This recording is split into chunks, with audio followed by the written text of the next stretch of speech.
আজ আপনাদেরকে নিয়ে যাব দত্তনগর কৃষি ফার্ম এরিয়ায় অবস্থিত দত্তনগর বাজারে।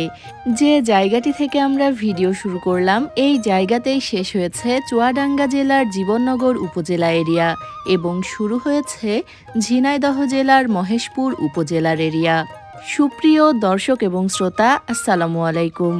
আজ আপনাদেরকে ঘুরিয়ে দেখানোর চেষ্টা করছি দত্তনগর বাজার।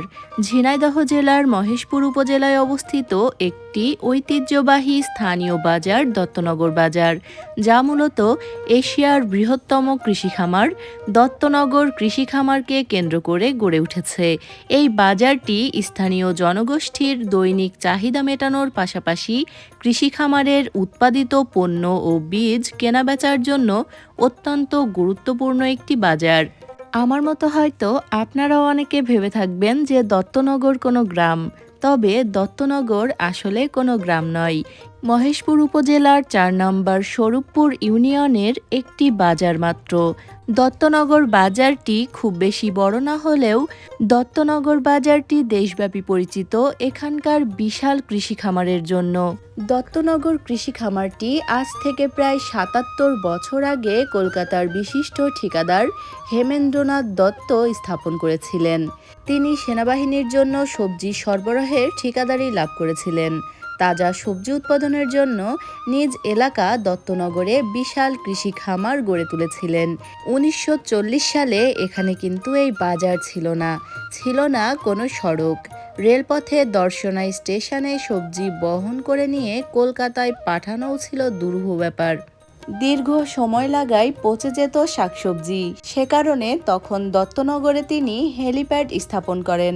প্রতিদিন হেলিকপ্টার যোগে টাটকা শাকসবজি কলকাতায় সরবরাহ করে তিনি প্রচুর লাভ করতেন। পরবর্তীতে এই জায়গাটি আস্তে আস্তে ভীষণই জমজমাট হতে থাকে এবং এই জায়গাটিতে একটি বাজারও তৈরি হয়। ১৯৪৭ সালে দেশ বিভাগের পর হেমেন্দ্রনাথ দত্ত দত্তনগর খামার ছেড়ে কলকাতায় চলে যান। ম্যানেজার এবং কর্মচারীরা খামার দেখাশোনা করতে থাকেন। তবে ১৯৪৮ সালে তৎকালীন পাকিস্তান সরকার দত্তনগর খামার অধিগ্রহণ করে এবং কৃষি বিভাগের উপর এর পরিচালনার দায়িত্ব অর্পণ করে। ১৯৬২ সালে ফার্মের যাবতীয় সম্পত্তি কৃষি উন্নয়ন কর্পোরেশনের কাছে হস্তান্তর করা হয়। বর্তমানে এই খামারটি একটি সরকারি খামার। কৃষি খামারের সবুজ প্রকৃতি এবং বিশাল এলাকা জুড়ে ফসলের মাঠ এখন পর্যটকদের অন্যতম আকর্ষণ। এছাড়াও এই এরিয়ার মধ্যে রয়েছে বেশ কয়েকটি সুন্দর জায়গা। এর মধ্যে উল্লেখযোগ্য কুশাডাঙ্গা বটতলা জীবননগর উপজেলার এরিয়ার মধ্যে রয়েছে সুন্দর একটি পদ্মবিল। এছাড়াও মথুরার দিকের রাস্তাটিও ভীষণ সুন্দর। দেশের বিভিন্ন প্রান্ত থেকে দত্তনগর কৃষি খামারটি দেখতে আসেন ভ্রমণ পিপাসুরা। আপনিও যদি দত্তনগর কৃষি খামারটি ঘুরে দেখতে চান, তাহলে দেশের যে কোনো প্রান্ত থেকে আপনাদেরকে চলে আসতে হবে ঝিনাইদহ বা চুয়াডাঙ্গা জেলা শহরে। চুয়াডাঙ্গা বা ঝিনাইদহ জেলা শহর থেকে বাস যোগে চলে আসতে পারেন জীবননগর। আর জীবননগর থেকে দত্তনগরের দূরত্ব মাত্র ৩ কিলোমিটার। জীবননগর থেকে অটো বা ভ্যান নিয়ে চলে আসতে পারেন দত্তনগর কৃষি খামারটি ঘুরে দেখতে।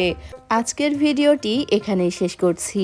এতক্ষণ যারা আমার ভিডিওটি দেখছিলেন সবাইকে অসংখ্য ধন্যবাদ। ভালো থাকবেন, দোয়া রাখবেন। আল্লাহ হাফেজ।